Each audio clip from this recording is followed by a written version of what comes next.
Hi, welcome to Pauline Interviews. I'm interviewing one of my favorite people. Well, everybody's my favorite person because they're all wonderful. But I've interviewed Jane DeForest a number of times, and Jane is a person of many talents. She's an author. She wrote a beautiful book called Love Never Dies.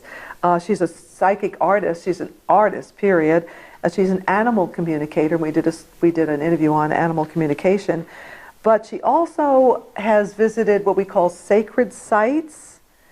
And sacred sites are places around the world that many people have had either spiritual experiences at these sites, or the energy feels different, and different things happen to them. I don't know a lot about it because if I visited a sacred site, I can't remember. So I'll ask Jane about that. She's more the expert. So Jane, sure. Thank you again. It's so nice to be here. Thank you so much for having me. I really appreciate it. Oh, you're welcome. So I did just a tiny bit of research on sacred sites. So they're not only are structures, but they could be like areas where the water feels different, or the air feels different, or the tree. Could you explain a little bit about what a sacred site is? Sure. Often sacred sites are built either on a trajectory that's an electromagnetic anomaly. The sort of, in common parlance, it's called a ley line. Ley lines are a webbing that crisscrosses the earth, and where there's a juncture between ley lines is often where you'll find an ancient site, often monolithic. Monolithic meaning that they are very large, constructed of large single blocks. Often these blocks are 80 or even 800 tons, taken from quarries up to 500 miles away. First thing I think of is Stonehenge. Stonehenge is an excellent example. Yeah. So I think the stones are from a quarry about 400 miles away. Now, how do people know where to put them? I mean, what motivated them? Right, that's a very good question. And I think if you find someone who knows, I too would like to know. Because I think that we need to embrace the mystery of this. We really don't know. Aliens, maybe? Could be. Or it could have been us. I mean, you think how many generations? You've got 4 generations in 100 years. And how many millennia ago did these places, were they constructed? Things get lost in 3 generations. I wish I'd paid more attention to my grandmother's stories. I don't know how to, what herbs to collect or how to can peaches because I wasn't paying attention. And that's only 3 generations. So may very well have been us. Although I will also say it might have been a different kind of us. And that comes from my own meditations that I've done recently at some of the ancient sites. They're also extremely tall doorways. They're very tall sarcophagus. And if you look at some of the mummy remains, they're very tall mummies. So we're physically different, or somebody was. Exactly. So I don't know if it's exactly us, but it might have been aliens. There's certainly a lot of ancient alien theories that make a lot of sense. Now, I was thinking, because when I was doing a little research, I read that some of these things, like especially the pyramids and some things that were constructed, that nowadays we don't even have the tools to do this. Bingo. Or lift. The Japanese, about 20 years ago, tried to tried to construct a small pyramid, and it wasn't that big. I can't remember how tall it was, but it certainly wasn't as large as the Great Pyramid. It was, they were unable to do it. It got so expensive, they never finished the project. They had to quit. I mean, when you go inside the Great Pyramid, it is like no other construction. And you've been in one. Tell us what happened. Yes. Well, I was in there twice, and both times I had what I call opening experiences, or technically a spiritually transformative experience. And you can look at some of the people like Napoleon. Napoleon spent the night in the sarcophagus in the king's chamber of the Giza Plateau and changed his life. For the better? According to Napoleon. Oh, okay. He didn't talk much about it, but what happened there changed his life. Wow. And it changed my life too. How so? So the first time that I was there was about 25 years ago, and we were on a journey with an author named Greg Braden, who's Oh, I love Greg. He's one of my favorite authors. yeah, he's a lovely human being. And so we were with a group, and we had private entrance into the Great Pyramid after it closed, which is really, if you can swing it, that's the way to do it. Otherwise, you're just herded through like cattle. In the NIL, I'm happy to share an image with you of the King's Chamber. There's 3 primary chambers in the Great Pyramid, although they have just found another one, but nobody's been in it yet. So we took turns, and we were chanting in the Great Pyramid, and in this room, and we would take turns lying, sorry, Mom, in the... Oh, that's okay. That's hard. Laying lies hard. I'm an English major, and I even had trouble with that one. Lying in the sarcophagus, which incidentally, I will say, they call it a sarcophagus.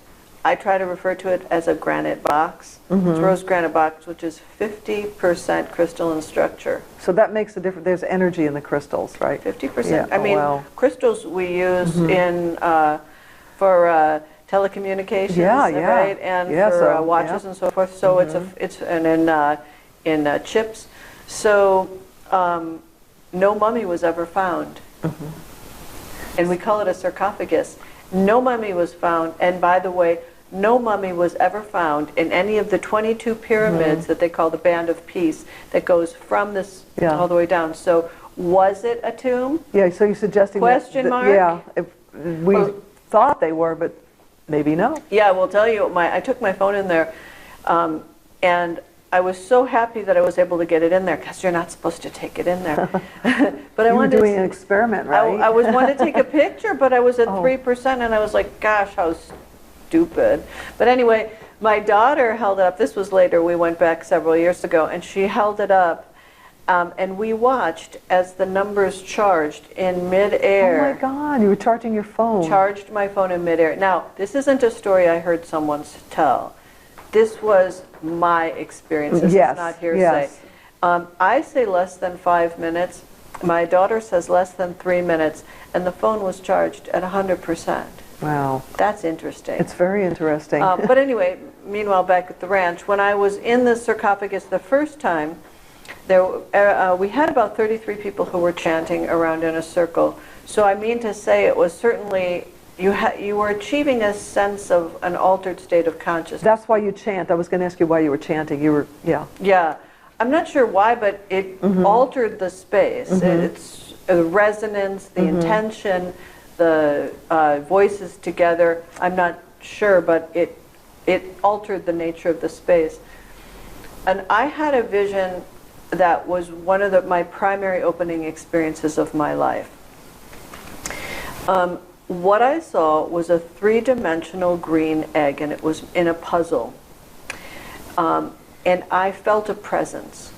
And this presence, sorry, I get sort of that's all right. tingly telling the story. This That's presence good. was very kind, and it was very benevolent, and it was incredibly intelligent beyond my capacity to even comprehend.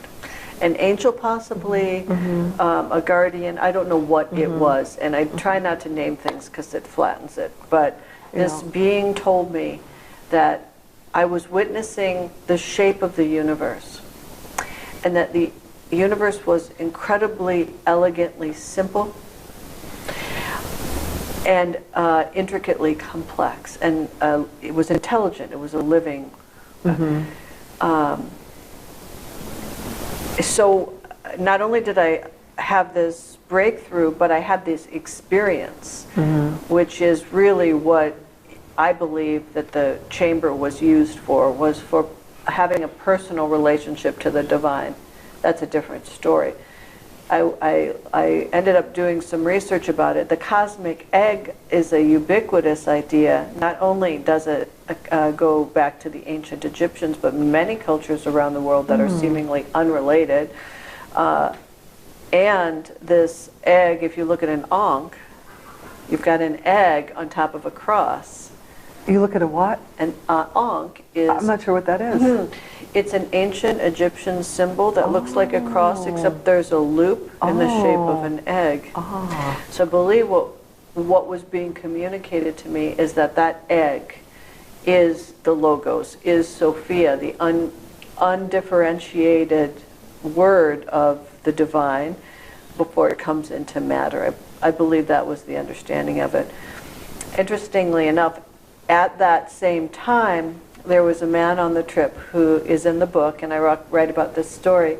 He was sent by his wife because he wasn't on his spiritual path, and she was hoping that he would he would see the world in a different way, because she was actually Greg Braden's manager, and she was very involved in this world and was hoping he would share that vision with her. But he was very steeped in the 3D world. As a matter of fact, he would... Three-dimensional. That's right, the three-dimensional. As a matter of fact, he would... this was back in the late 90s when it was difficult to call and check for messages from halfway across the world, but he would do that. He was a restaurant manager because he was a businessman, and this was a trip to see the sights of Egypt, not necessarily to have a woo-woo experience. Ironically, he was the one of the 33 people that had the most profound woo-woo experience of anybody. Oh, really? Yes. After we were done and we'd taken turns laying in the granite box, I looked up and I saw him slumped against the granite wall with precise masonry that you can't slip a piece of papyrus paper between, and slumped over drooling with his mouth agape. And Jerry, are you okay with...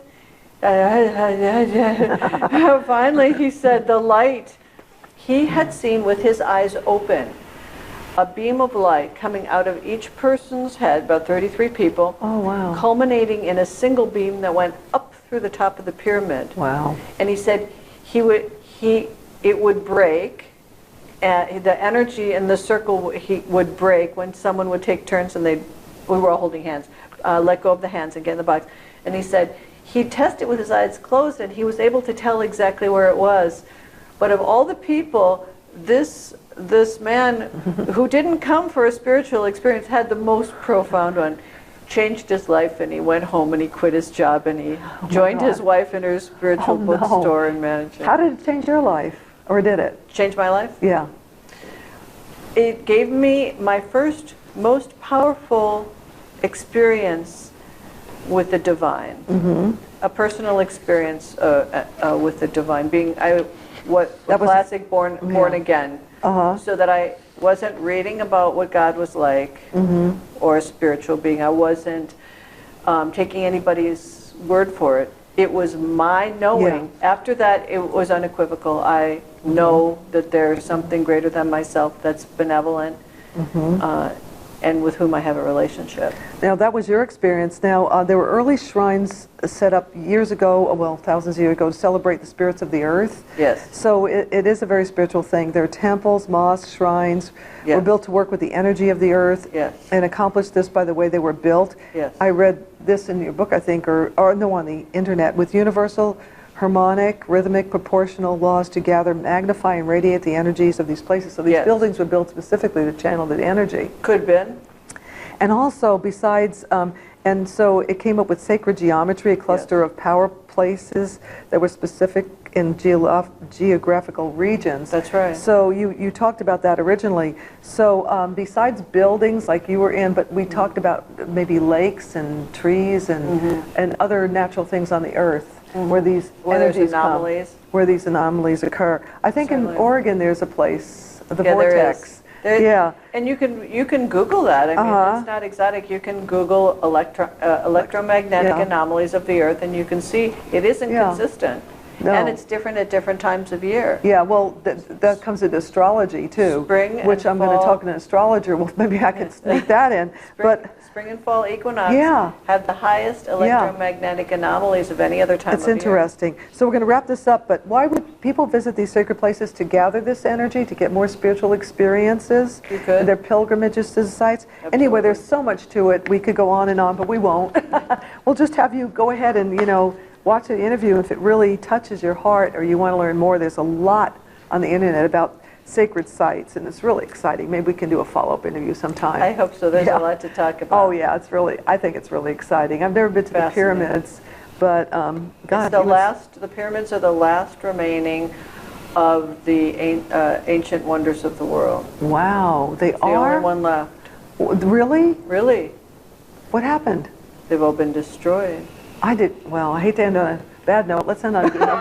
What's a good thing to end on? At least the pyramids are still there, right? Yeah. Yeah, and you can get there. Yeah, I mean, yeah. it costs, Yeah. $1,200 Well, that's bucks to okay. get There are other there. places around the world where you can probably have good experiences too. You know, and be guided to some place maybe. Yeah, but Yeah, the pyramids. there's a few top there's a few top What about ones. Stonehenge? Stonehenge, yeah. Yeah. Unless Chevy Chase knocks it over and is... Only kidding. I want to end on a light note. Thank you so much, Jane. Thank you so much for having me. It was an honor, and Thank I you. really enjoyed talking about this information, so thank you for the opportunity. You're welcome. We're very happy you're here. And thank you for watching Pauline Interviews. And if you like this show, I shouldn't call it my show, if you like the show, please let your friends know about it. We'll be doing a lot more shows on alternative healing, metaphysical topics. And also, if you would like to subscribe, we wouldn't mind. Thank you very much.